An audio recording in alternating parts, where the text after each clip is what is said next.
ഒരു ആംപ്ലിഫയറാണ് നമ്മളിപ്പം ഉണ്ടാക്കാൻ നോക്കുന്നത്. നമ്മൾ ജസ്റ്റ് ഈ ഒരു ടാറ്റാ സ്കൈയുടെ ഒരു സെറ്റ് ഓഫ് ബോക്സ് പഴയത് കിട്ടിയപ്പം ആ ബോക്സ് വെച്ചിട്ട് അത് ഇതിനകത്തോട്ട് നമ്മൾ ചെറിയ ബോർഡൊക്കെ വെച്ചിട്ട് ആണ് ആംപ്ലിഫയർ ഉണ്ടാക്കാൻ തുടങ്ങുന്നത്. നമ്മളിത് ഉണ്ടാക്കാൻ തുടങ്ങുകയാണ്. ഇതുവരെ യാതൊരു പ്ലാനിങ്ങും ഇല്ലാതാണ് നമ്മളിത് ചെയ്യാൻ തുടങ്ങുന്നത്. ജസ്റ്റ് ഒരു ക്ലാസ് ഡി ആംപ്ലിഫയറും ബോർഡും ഒരു ബാസ്റ്റബിൾ ബോർഡും മാത്രമാണ് നമ്മൾ വാങ്ങിയിട്ടുള്ളത്. ബാക്കി ഈ ബോക്സിനകത്ത് എന്തൊക്കെ ചെയ്യണമെന്നോ ഒന്നും ഇതുവരെ തുറന്നു പോലും നോക്കിയിട്ടില്ല. അത് ഇപ്പം ആണ് തുറന്ന് നോക്കുന്നത്. അപ്പോൾ നമ്മളിത് അഴിക്കാൻ നോക്കുകയാണ്. ഇത് സ്ക്രൂ ഒക്കെ അഴിച്ചിട്ട് ഇത് എങ്ങനെ അഴിക്കുന്നതെന്ന് പോലും നമുക്ക് യാതൊരു ഐഡിയ ഇല്ല. ഇത് ആദ്യം അഴിച്ച് നോക്കാം ഇതിൻ്റെ അകത്ത് എന്തൊക്കെ നമുക്ക് മാറ്റം വരുത്തണമെന്ന്. അപ്പോൾ ഇതിനകത്ത് അതിൻ്റെ കാർഡ്, സെറ്റ് ഓഫ് ബോക്സിൻ്റെ കാർഡ് വരെ കിടപ്പുണ്ട്. ആ കാർഡ് കിടക്കുന്നതുകൊണ്ട് ഇത് അഴിച്ചെടുക്കാൻ ഇച്ചിരി ബുദ്ധിമുട്ടുണ്ട്. അത് എങ്ങനെയെങ്കിലും അതും കൂടെ അഴിച്ചൊക്കെ മാറ്റിയിട്ട് വേണം ഇത് അഴിച്ചെടുക്കാൻ. എന്തായാലും നമ്മൾ അഴിച്ചെടുക്കും. നമ്മളിത് തുറന്നു കഴിഞ്ഞപ്പോൾ ഇതാണ് ഇതിൻ്റെ അവസ്ഥ, ഉള്ളിലെ അവസ്ഥ. എന്തെങ്കിലും ആയിക്കോട്ടെ, നമുക്കിതിൻ്റെ ഒന്നും ആവശ്യമില്ല. നമ്മൾ ഇത് അഴിച്ചു മാറ്റുക, അതാണ് ആദ്യം ചെയ്യേണ്ടത്. പിന്നെ ഇവിടെയാണ് നമ്മൾ USB പിടിപ്പിക്കാൻ പ്ലാൻ ഇടുന്നത്.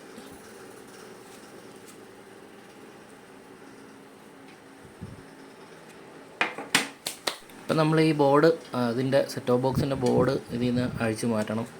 അതിനിപ്പോൾ 2 സ്ക്രൂ ഉണ്ട്. അതിൽ 2 സ്ക്രൂ അഴിച്ചാൽ നമുക്ക് ഈ ബോർഡ് ഇതിൽ നിന്ന് അഴിച്ച് മാറ്റാൻ പറ്റും. 2 സ്ക്രൂ അകത്തുണ്ട്. പിന്നെ അതിൻ്റെ ബാക്ക് സൈഡിൽ മറ്റേ RC പിന്നിൻ്റെ അവിടെയും പിന്നെ ആ നമ്മുടെ കേബിളിൻ്റെ പിന്നിൻ്റെ അവിടെയും ഒരു നട്ടും ഉണ്ട്. അത് രണ്ടും കൂടെ അഴിച്ച് മാറ്റണം.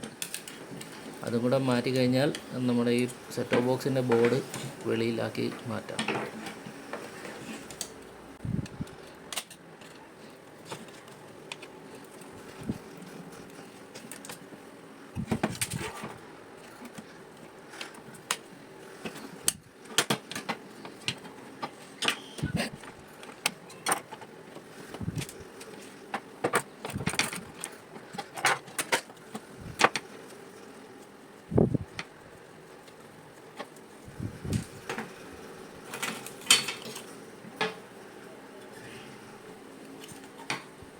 ഇതാണ് ഇതിൻ്റെ ബോർഡ്.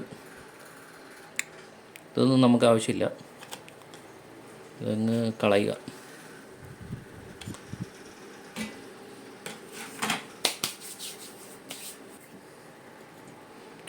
ഇനിയിപ്പോൾ നമുക്ക് വേണ്ടത് ഇതിൻ്റെ USB എങ്ങനെ ഇതേ ഫിറ്റ് ചെയ്യാമെന്നുള്ള കാര്യമാണ്. നമ്മൾ ആദ്യമായിട്ടാണ് ഇത് ചെയ്യുന്നത്. ഇതുവരെ യാതൊരു പ്ലാനിങ്ങും ഇല്ല. അതുകൊണ്ട് തന്നെ എല്ലാം നോക്കിയിട്ട് വേണം ചെയ്യാൻ. ഓക്കെ, നമുക്ക് ഇവിടം ഒന്ന് അകം കട്ട് ചെയ്ത് കഴിഞ്ഞാൽ നമ്മുടെ USB വെക്കാനുള്ള സ്പേസ് അവിടെ കിട്ടും. അപ്പോൾ നമ്മൾ അതിൻ്റെ ആ അകത്ത് നിൽക്കുന്ന കാലും കോലും ഒക്കെ അങ്ങ് കട്ട് ചെയ്ത് കളയുക. കുറേ പ്ലാസ്റ്റിക്കിൻ്റെ പീസൊക്കെ തള്ളി നിൽപ്പുണ്ട്. അപ്പോൾ അതൊന്നും നമുക്ക് ആവശ്യമില്ലാത്തതാണ്. അപ്പോൾ നമ്മൾ അതെല്ലാം ഒന്ന് കട്ട് ചെയ്ത് മാറ്റി ക്ലീനാക്കി എടുക്കുക ഈ ബോക്സ്.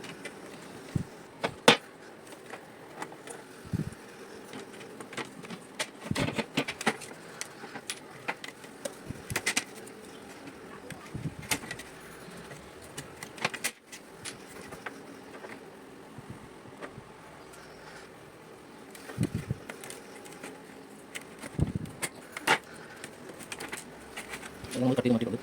അപ്പോൾ ഇതും കൂടെ നമുക്ക് കട്ട് ചെയ്ത് മാറ്റാം.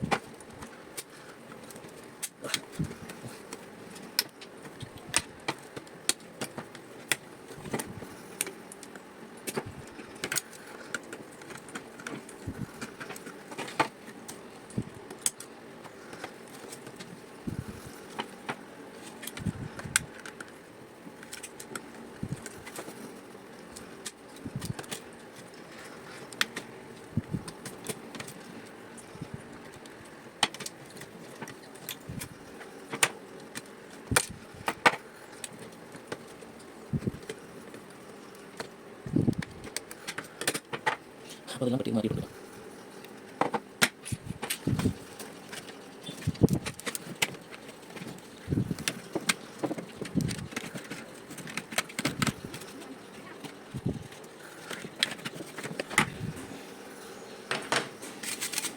പെർഫെക്റ്റായിട്ട് എല്ലാം കട്ട് ചെയ്ത് മാറ്റിയിട്ടുണ്ട്. ഇപ്പോൾ നമുക്ക് ഈ ചില്ല് ഒന്ന് അഴിച്ച് മാറ്റണം.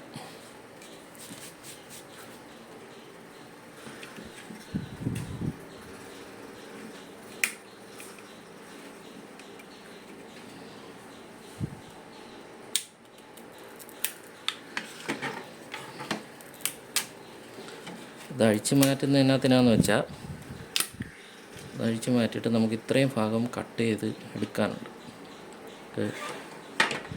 ഡിസ്പ്ലേ വരുന്ന ഭാഗം നമ്മുടെ USB വരുന്നതിൻ്റെ പാനലിൻ്റെ സൈസ് എത്രത്തോളം വരും നമ്മൾ അതൊന്ന് മാർക്ക് ചെയ്തിട്ട് ഈ സെൻസറിൻ്റെയും കൂടെ ഭാഗം മാർക്ക് ചെയ്തിട്ട് അത്രയും ഭാഗം ഒന്ന് കട്ട് ചെയ്തെടുക്കണം.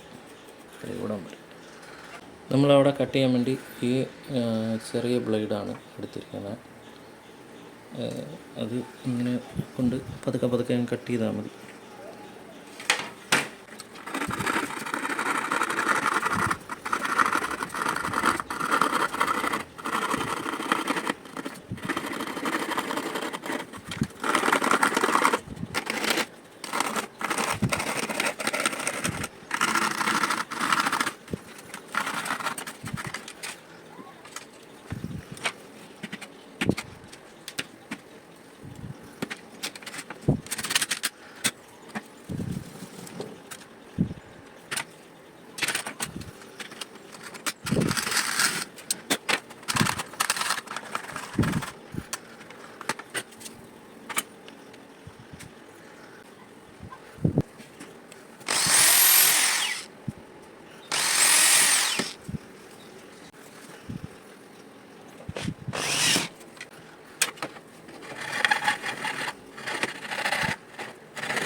സോറി, പശ ഉണങ്ങുന്നതിൻ്റെ തിടുക്കത്തിൽ ഞാനിത് ഒട്ടിക്കുന്ന വീഡിയോ എടുക്കാൻ പറ്റിയില്ല. ഇതിപ്പോൾ നമ്മൾ ആ ഫ്രെയിമിലൂടെ ഒട്ടിച്ച് ചേർത്തിട്ടുണ്ട്. കുഴപ്പമൊന്നുമില്ല ഇതുവരേക്കും. ഇനി അടുത്തത് നമ്മൾ ചെയ്യുന്നത് ഈ ബോർഡ് ഇത് വെച്ചിട്ട് അതിൻ്റെ ഹോള് വരുന്നിടത്ത് നമ്മൾ ഈ മെറ്റൽ ബോക്സിൻ്റെ അതിൽ ഹോളിട്ട് അതിൽ സ്ക്രൂ പിടിപ്പിക്കാനാണ്, അത് ഉറപ്പിക്കാൻ വേണ്ടി. അപ്പോൾ അതിൻ്റെ ഹോൾ ഇടുകയാണ്.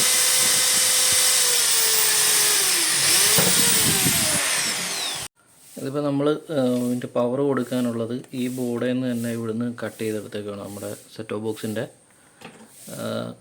അതിൻ്റെ പവർ സപ്ലൈയുടെ ബോർഡിൽ നിന്ന് തന്നെ കട്ട് ചെയ്തെടുത്തേക്കുവാണ്.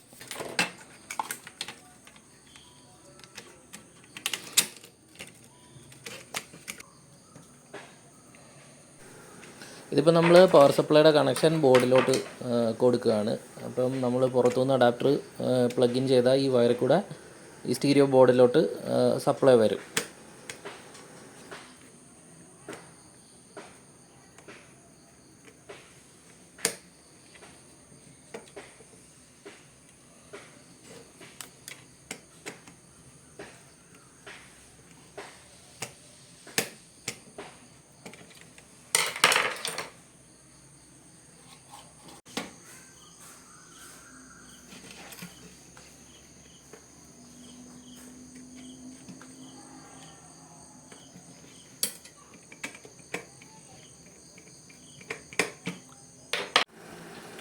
ഇപ്പം നമ്മൾ ചെയ്തിരിക്കുന്നത് ഇതിൻ്റെ പവർ സപ്ലൈ ഇത് പുറകിൽ നിന്ന് ഇങ്ങനെ പ്ലഗ് ചെയ്യുന്ന വിധത്തിലാണ് നമ്മൾ ആ സെറ്റ് ടോപ്പ് ബോക്സിൻ്റെ തന്നെ ആ പവർ സപ്ലൈയുടെ പൊസിഷനിൽ തന്നെയാണ് നമ്മൾ ഇത് കൊടുത്തിരിക്കുന്നത്. നമ്മൾ ഏതെങ്കിലും പുറത്തുനിന്ന് എന്തെങ്കിലും ഒരു പവർ സപ്ലൈ ഇതുപോലെ 12 വോൾട്ടോ അതിൽ കൂടുതൽ 24 വോൾട്ട് വരെ ഈ ബോർഡ് കൊടുക്കാവുന്നതാണ്. അപ്പം അത് ഇവിടെ ഇൻപുട്ട് കൊടുക്കുക. അത് നേരെ വന്ന് ഈ 12 വോൾട്ട് ഇതിൻ്റെ ആമ്പിൻ്റെ ബോർഡിലോട്ട് ഇൻപുട്ടാകും. അവിടുന്ന് തന്നെ നമ്മൾ 12 വോൾട്ടിൻ്റെ ഒരു 5 വോൾട്ടിൻ്റെ ഒരു റെഗുലേറ്റർ IC ഇവിടെ കൊടുത്തിട്ടുണ്ട്, നമ്മുടെ USB ബോർഡിന് വേണ്ടിയാണ്. അപ്പോൾ അത് നേരെ ഇതിലേ വന്നിട്ട് ഇവിടെ 5 വോൾട്ടായിട്ട് USB ബോർഡിൽ വരും. പിന്നെ ബാസ്റ്റബിൾ ബോർഡിന് നമുക്ക് സപ്ലൈ വേണ്ട, അത് സപ്ലൈ ഇല്ലാതെ വർക്ക് ചെയ്യുന്ന ബോർഡാണ്. ചെറിയ ബോർഡ്, നമ്മൾ സൈസ് കുറഞ്ഞ ബോക്സ് ആയതുകൊണ്ട് തന്നെ ചെറിയ ബോർഡ് നമ്മൾ ഓൺലൈനിൽ നിന്ന് വാങ്ങിയതാണ്. അപ്പോൾ അതിലാണ് ബാസും ട്രബിളും വോളിയും കൺട്രോൾ ആകുന്നത്. അപ്പോൾ അതിന് സപ്ലൈ വേണ്ട, അതുകൊണ്ട് തന്നെ അതിനകത്തോട്ടുള്ള സപ്ലൈയുടെ ആവശ്യമില്ല. അവിടുന്ന് USB ബോർഡിൽ നിന്ന് നേരെ ബാസ്റ്റബിൾ ബോർഡിലോട്ട് ഓഡിയോ സിഗ്നൽ വന്നിച്ച് അതിൻ്റെ ഔട്ട്പുട്ട് ഇവിടുന്ന് നേരെ നമ്മുടെ സ്റ്റീരിയോ ബോർഡിലോട്ട് ആംപ്ലിഫയർ ബോർഡിലോട്ട് പോവുകയാണ്. അവിടുന്ന് ഇതിൽ നിന്ന് ഔട്ട്പുട്ട് 2 സ്പീക്കറിലോട്ട് ഔട്ട്പുട്ട് ഇവിടെ ഈ ടെർമിനൽ വഴി ഇവിടോട്ട് വരും. ഇത് നമ്മൾ സ്പീക്കറിലോട്ട് കണക്ട് ചെയ്തേക്കാണ്. ഇത്രയാണ് നമ്മളിപ്പോൾ ആംപ്ലിഫയറിനായിട്ട് ചെയ്തിരിക്കുന്നത്. അപ്പം നമുക്കിത് ക്ലോസ് ചെയ്തിട്ട് ഒന്ന് പാട്ട് ഇട്ട് നോക്കാം.